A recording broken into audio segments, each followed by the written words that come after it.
hearing clearly.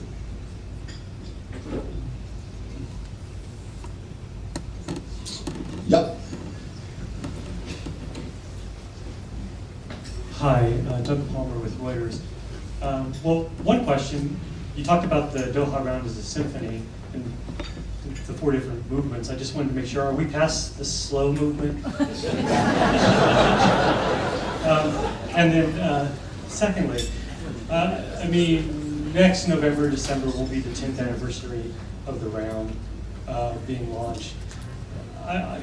Would you hazard to guess that there'll be a successful conclusion by then? Well, I mean, I often said we've done 80% of the job. What remains to be done is 20%. So this is the equivalent of 1/5 of a symphony. That's the answer to your first question. The problem being that that's what I've been saying for roughly 2 years.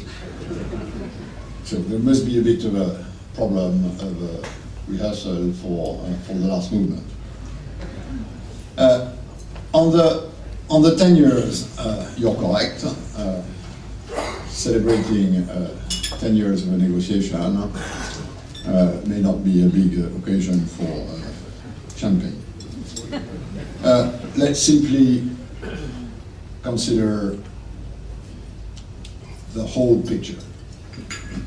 The Uruguay round lasted 8 years in a world which was slightly less complex than today, with a much smaller number of acting negotiators, with an agenda that was probably 1/3 of the agenda of the Doha round. Now some would say, well, this agenda is too large. Maybe that should be something to think about for the future, but the single undertaking was decided in 2001, and there is no way we can change it. And look at the rest of the field of international negotiations.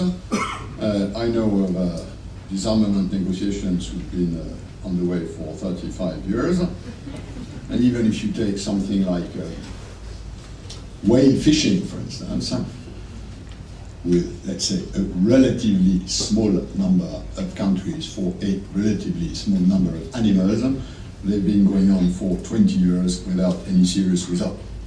So after all, WTO in relative speed, it's frustrating, it's complex, it's cumbersome, but at the end of the day, it results in sort of legislations, regulations, which our members have to translate integrally into their own legal universe.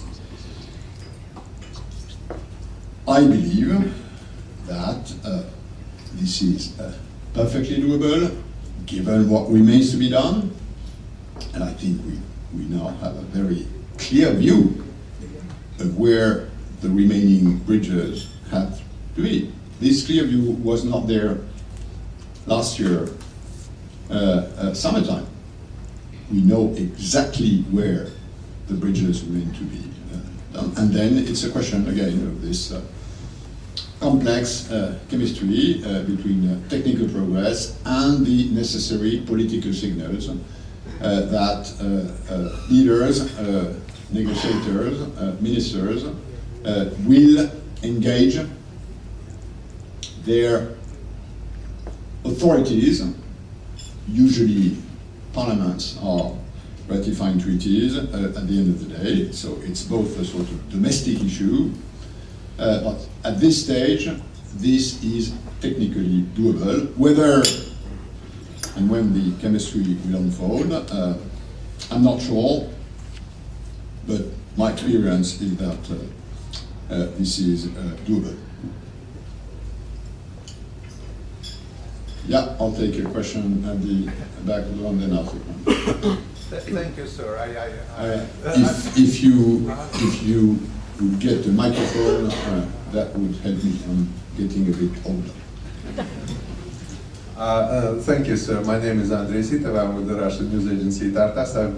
I've been asking this question of Mr. Lamy for a number of years now. So he knows me and he knows my question. So how soon do you expect Russia to complete its accession to the WTO?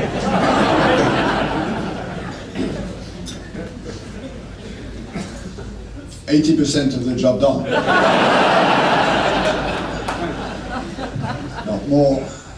No, more seriously, I think we've had a lot of engagement in Geneva recently on this accession, which is, if my memory is correct, entering its 17th year. And I think we've had more signals of engagement, both on the Russian side and on the side of important animals in the WTO. So it's probably gaining a bit of momentum. What next?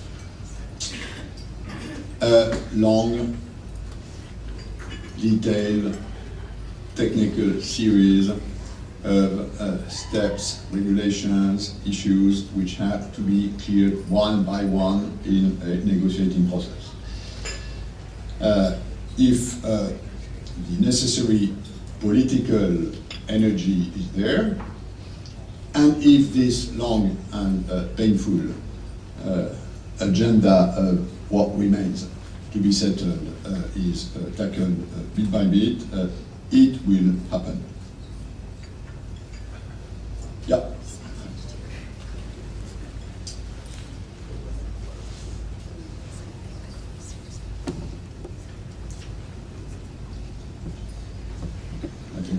Sam Gilston with Washington Tariff and Trade Letter. Regarding your comments on aiming to lock in existing liberalization as a goal for the round and a few emerging new sectors, isn't there a risk that that will become the target and negotiators will just aim for that and not for further liberalization in the existing in the old sectors that many countries want? Of course, there's always a risk in trying to frame such a complex negotiation in very simple terms. But we also sometimes to time have to think about how much people understand what we do. And my belief is that at the end of the day, the more they understand what we do, the easier it is to clinch a deal. First, given the amount of water, which in our jargon is what separates existing market access from bound market access, given the amount of water in services, binding would have a lot of value. And why has binding a specific value in services is precisely because of the very close link between services and foreign direct investment. In many cases, and I was a banker in a previous part of my life, as long as your market access has not been bound, a foreign direct investor, whether it's for local establishment, whether it's for transborder, whichever the mode you can consider, a foreign direct investor will have a sort of risk premium in mind in case this existing market access will trigger. So there is a huge value, probably even more than in goods, in binding this water. Second, more than that, and by the way, if I look at bilateral or regional deals, there's ample tap for putting this on the table. Then going further than that, the reason why I try to frame, just as a suggestion, these priorities in environment, energy, and IT services is because what I see of the changing pattern of world trade is really where huge gains of efficiency for economies are possible. Now, you tell me that's also true for telecom.